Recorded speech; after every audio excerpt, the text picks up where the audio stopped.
وقل للمؤمنات يغضضن من أبصارهن ويحفظن فروجهن ولا يبدين زينتهن إلا ما ظهر منها حلوا كالنور يسعى ليعمر دنياه وهو رقيق الطبع صبور. الإسلام سلام فينا يزرع فينا.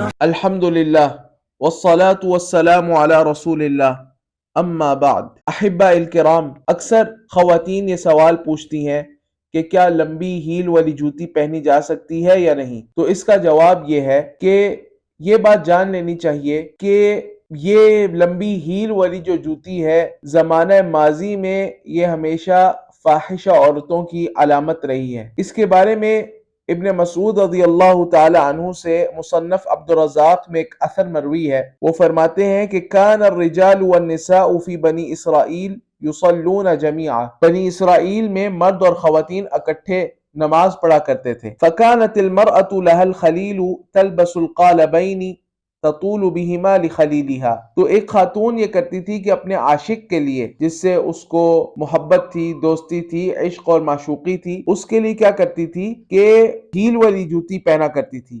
یعنی لکڑی کی بنی ہوئی جوتی پہنتی تھی جس کی جو ہیل ہے وہ اس نے اونچی بنائی ہوتی تھی. تو فَأَلْقَى عَلَيْهِنَّ الْحَيِّضَ.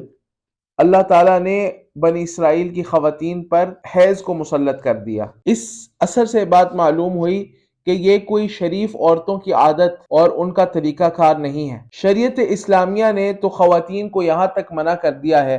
اللہ تعالیٰ نے جیسے قرآن کریم میں فرمایا کہ وَلَا يَضْرِبْنَ بِأَرْجُلِهِنَّ لِيُعْلَمَ مَا يُخْفِينَ مِنْ زِينَتِهِنَّ. کہ خواتین کو چاہیے کہ اپنے پیروں کو زور سے زمین پر نہ مارتی ہوئے چلیں، اس غرض سے کہ ان کی جو مخفی زینت ہے وہ کسی کے لیے ظاہر ہو جائے. یعنی اسلام یہ چاہتا ہے کہ اگر عورت کے پیر کے اندر اس نے کوئی زیور پہنا ہوا ہے جس کی آواز آتی ہے تو عورت اپنے پیر کو اس طرح نہ مار کر چلے کہ اس زیور کے چھلکنے کی آواز جو ہے وہ کسی نامحرم کے کان میں پڑ جائے اور کوئی اس کے دل میں خیال پیدا ہو اس عورت کے متعلق. اسی طرح بعض اہل علم نے وہ جو جہنمی عورتوں کے متعلق حدیث ہے کہ جس میں نبی صلی اللہ علیہ وسلم نے ان کی صفات بیان فرمائی کہ کاسیات عاریات، کے لباس پہنے ہوئے ہوں گی، نام کا لباس ہوگا لیکن حقیقت میں عاریات بے لباس ہوں گی. ان کی ایک صفت رسول اللہ صلی اللہ علیہ وسلم نے بھی فرمائی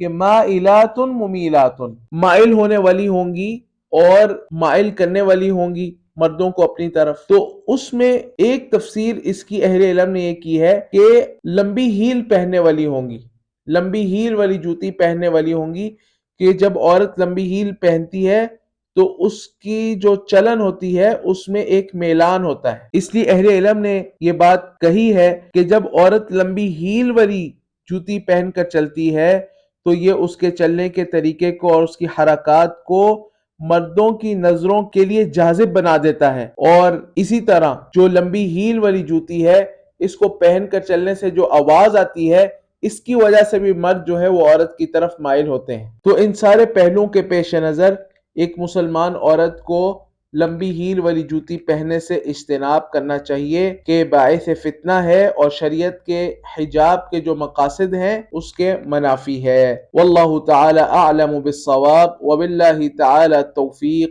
وصلی اللہ وسلم علی نبینا محمد وعلى آلہ وصحبہ اجمعین.